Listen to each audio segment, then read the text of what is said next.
Secondary headaches. These are the ones with a serious problem in the brain. Now, there are many causes of secondary headaches, but the important thing is not to memorize all of them, but to have an objective structure that differentiates secondary headache from primary headaches. So here are 5 categories.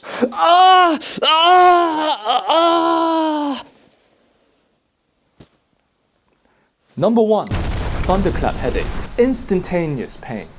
3 things you must ask the patient. Number 1, exactly when did the thunderclap headache start? Number 2, what were you doing at the time? And most important, number 3, how long did it take for the headache from its start to get to its maximum intensity?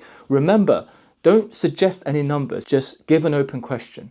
If the patient says that the headache started yesterday or 6 hours ago, they were in the kitchen, it was instantaneous or took seconds to its maximum intensity, this is a true thunderclap headache. Number 2 is, I hate the light.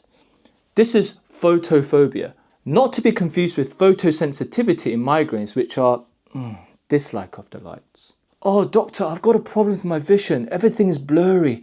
I see double vision. This could be papilledema due to raised intracranial pressure.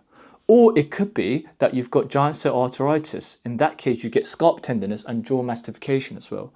Or it could be that, I'm bumping into things. I can't see the peripheries of my vision. You've got bitemporal hemianopia due to a pituitary adenoma compressing the optic chiasm. Number 3 is neck stiffness. Can you raise your neck? This is not true neck stiffness. True neck stiffness, nuchal rigidity, is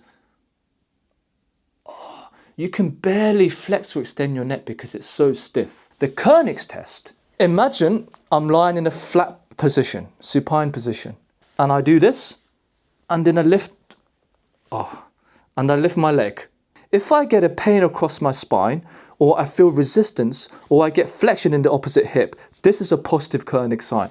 Brzezinski's sign is I try to flex my neck, and that causes flexion of my knees. This is a positive Brzezinski sign. These are signs that the meninges is irritated, particularly in meningitis. Fourthly is persistent nausea and vomiting. Now, nausea and vomiting is associated with migraines, but if it happens over days and days continuously, that is a worry. Fifthly is a dangerous mechanism of injury or trauma to the head.